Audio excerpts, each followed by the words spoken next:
Welcome to the World United. Welcome to the World United. Thank you. So thank you for your work, Louise. And if I may also invite to deep dive, that is my role here, is that your work personally with people is just so powerful. Very interested in the techniques that you mentioned and how that can apply to, let's say, spiritual leadership and political leadership, which is our theme today, and how you might take that into institutions. Let's say you work with NHS, is that right?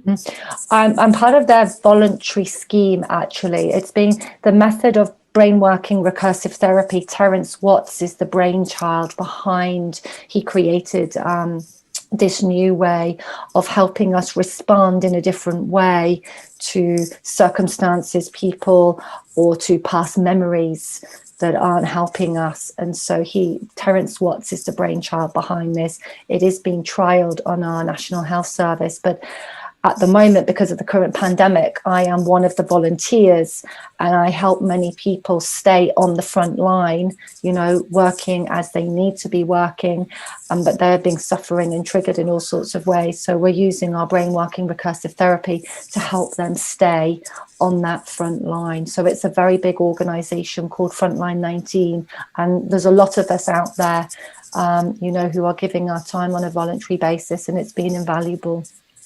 Excellent. So we are solution seekers into this movement of spiritual leadership, into other forms of leadership in organizations.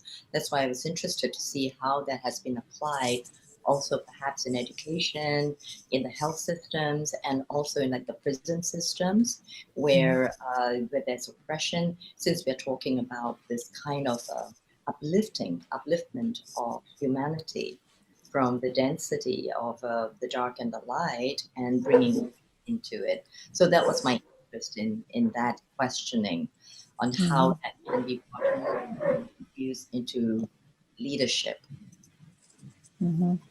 Yes. So again, I truly believe if we can express ourselves as we are meant to be, we can only do this if we have been able to release these suppressed emotions, and they very much affect us in all sorts of people I've helped in working life, whether it's in the office, whatever space it is in. If we are walking around with suppressed emotion, it will come out in a way that is not helpful to us or to others. And so it is across the world, absolutely. And I truly believe that is one of the biggest things that we have today, is we do not know how to express heavy emotions, but primarily because they've been suppressed for so many years.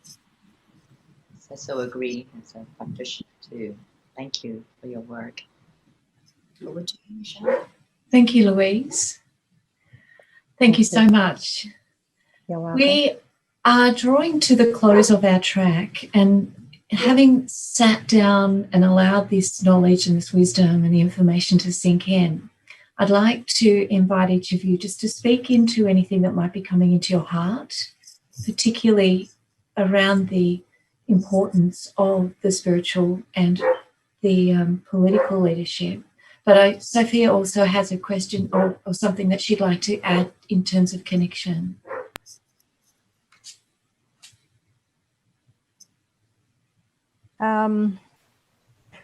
Well, as I, like everybody, had some difficult things to face in my life, difficulties, what I learned is to find out the positive of any kind of situation, even the worst thing that could happen.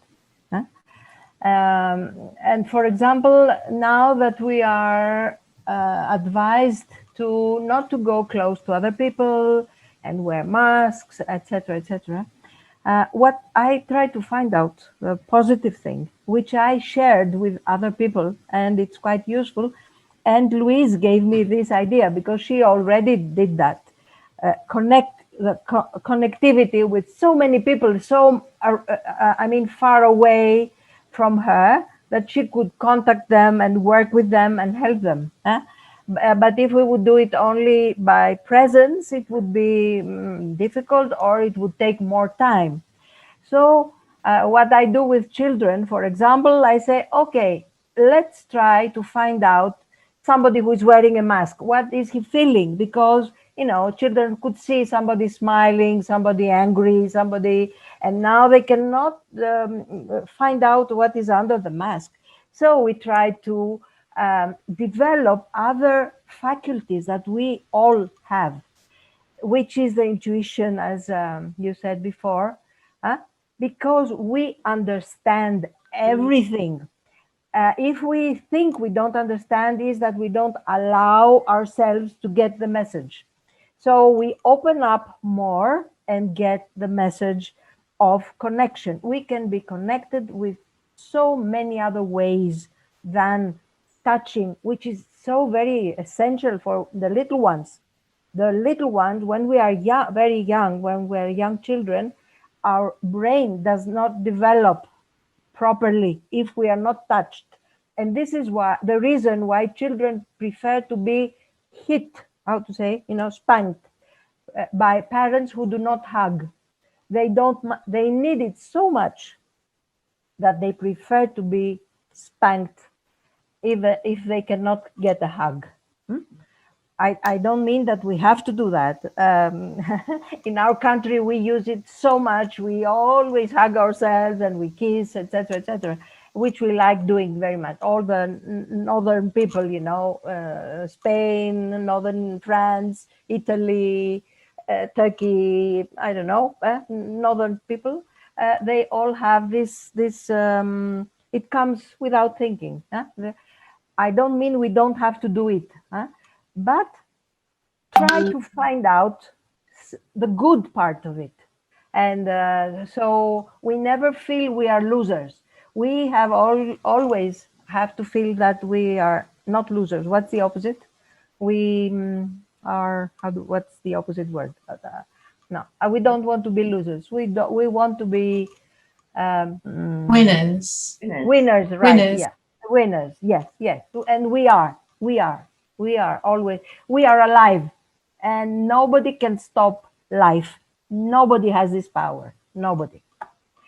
So yeah, we have to understand what life means and what we have to do with that to keep it alive. Thank you. May I say something?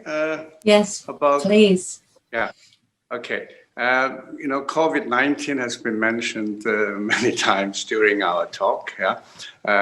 So I just want to draw the attention to the consequence of this pandemic and spirituality. We all know that. I mean, I think Tula talked a lot about the Danish or Western politicians acting not maybe properly. But if I think about the origin of this pandemic, it all started in the city of Wuhan. We all know, right? So now how come that the pandemic started in Wuhan and became a pandemic? Is it necessary? I say no. And the reason it spread all over the world had actually to do with also spirituality, because the leadership in China, they are all very materialistic, okay? So in their mind, big words are not love and compassion, yeah, but power, fame, and gain, okay? So when they discovered this virus, they first cover up for at least 60 days, yeah? And when they decided to lock down Wuhan, it's a very strange decision is they stopped all domestic flight to and from Wuhan to other Chinese cities, but allowed all flights to foreign country to continue. This is the main reason why this virus spread all over the world. Now, why they do it? Well, I believe because they don't pay attention to spiritual value. They have only in mind material stuff, and go for power, go for fame, go for gain. And then when you make decision, you will make such decision. What is good for us? To weaken some other country economy is good for our power, right? Something like that, I guess. And then you can ask, how come these people think like that? And that make me to think about what Sofia talked about children. Yeah, I don't know their childhood, but I can imagine the people in power in China, when they were a child, they will probably, most of them, suffer a lot from being alone, being not understood, lack of love, tremendous lack of love. Yeah. So, and when they grow up, they think, if I can just get more power, if I can just control more, then I feel more secure. So they have been striving for security through strengthening their controlling power.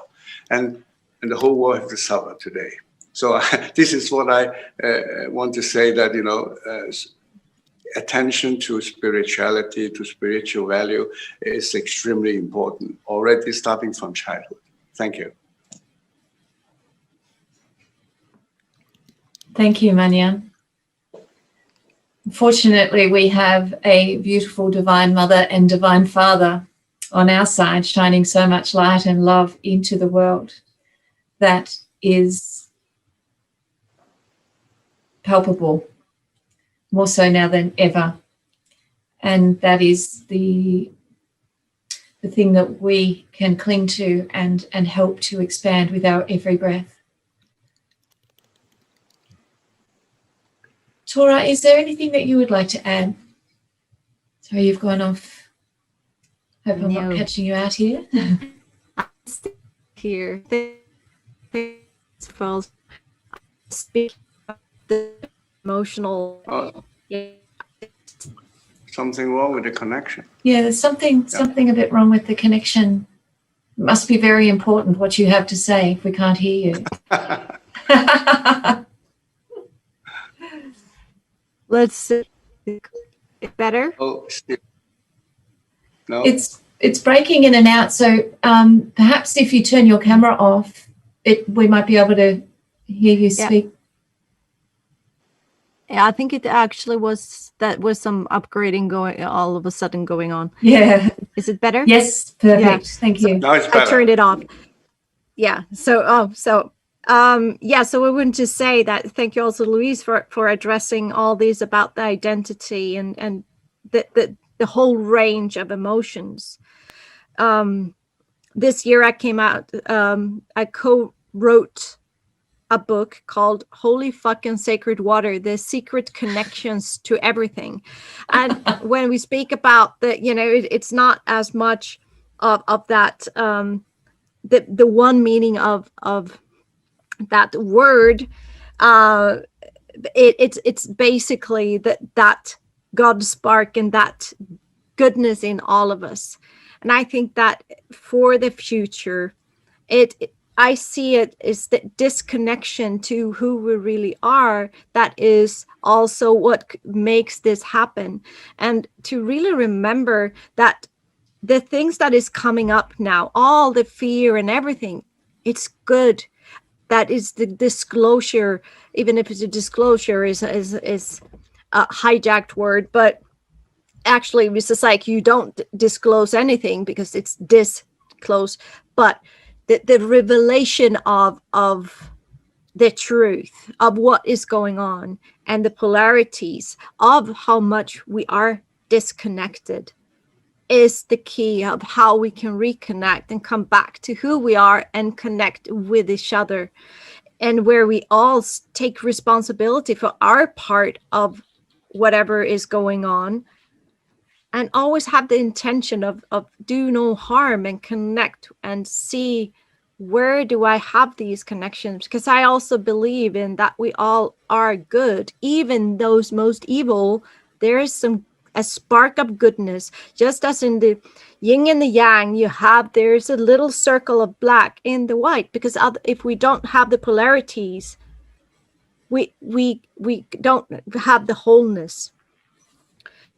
So it's the win-win approach, and we can do this. And this is a good thing that we are on this path at the moment of everything going on, so we can see what is really out there.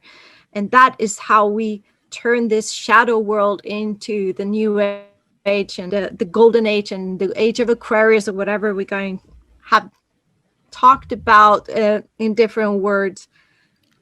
It's through seeing what is going on and send our love and see that there is good in everything. So that was just a few words from here. So thank you so much for having me here today.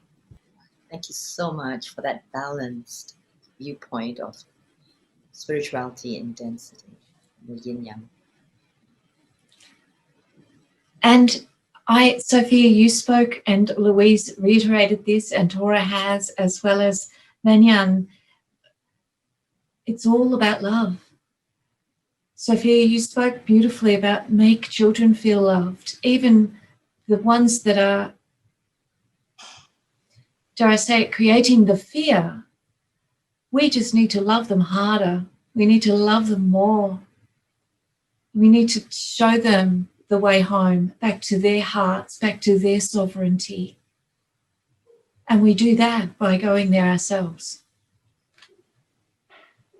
Could I just complete that with an expression that my mother always said when I was a child? And she said, love me the most when I deserve it the least, because that is when I need it the most. Mm.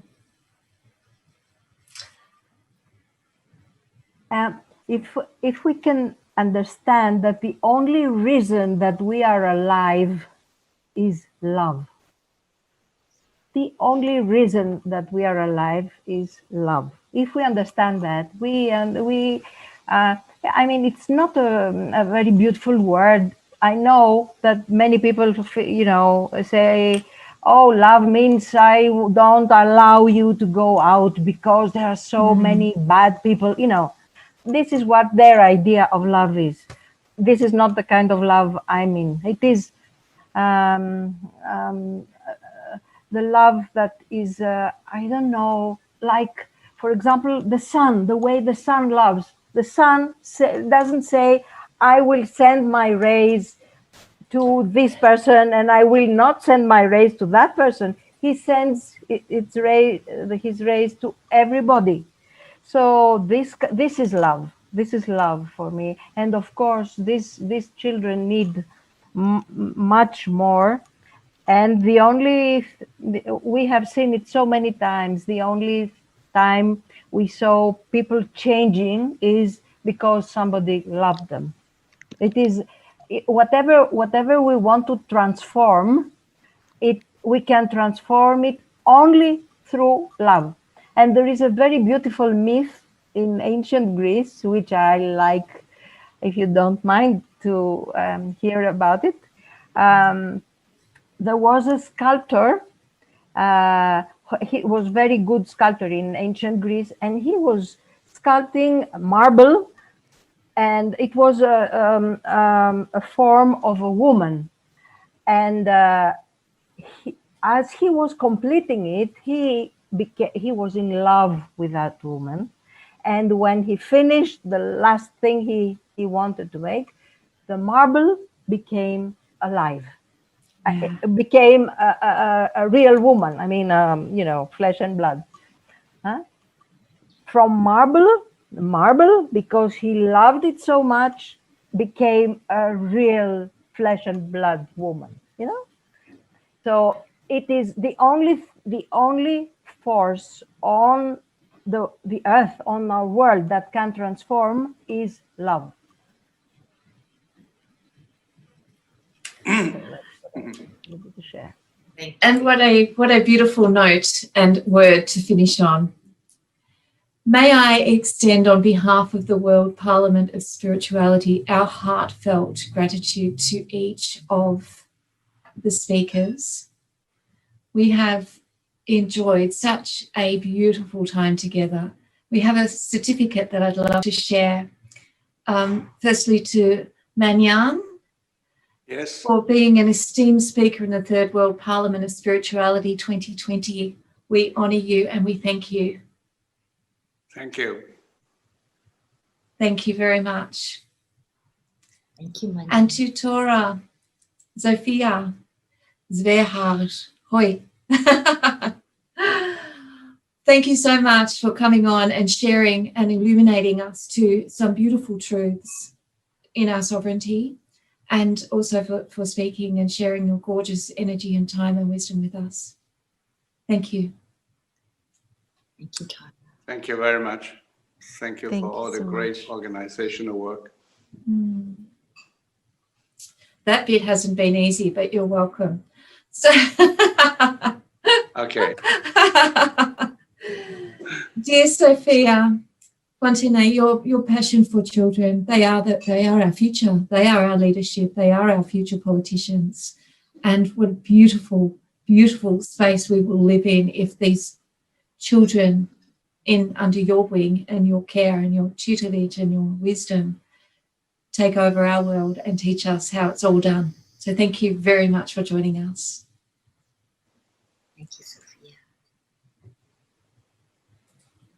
And Louise, for coming in and rounding up so beautifully with the connection and the belonging. It is all we need. We must connect, and we do belong. Thank you very, very much for joining us, for sharing your wisdom. Thank you. We would like to invite you to join us on track 1 for the completion of the World Parliament of Spirituality European chapter. But I would like to have you join me in thanking our Creator and all that is, and for coming together and remembering that unity consciousness is why we're here, to spread this beautiful energy into every one of us. We are here, we are awakened, we are one, we know that. We have much more work to do to reach into the sleepy ones, and we will, because our vibration, our ripple creates waves, it creates tsunamis. We have a beautiful heart of humanity here amongst us. We are magnificent. You are radiant lights. Please, please keep shining and spread that light and your beauty out far and wide. Thank you so much for joining us. Dr. Lee, thank you for your beautiful questions and your extraordinary presence and wisdom. Thank you. Thank you. For this challenge.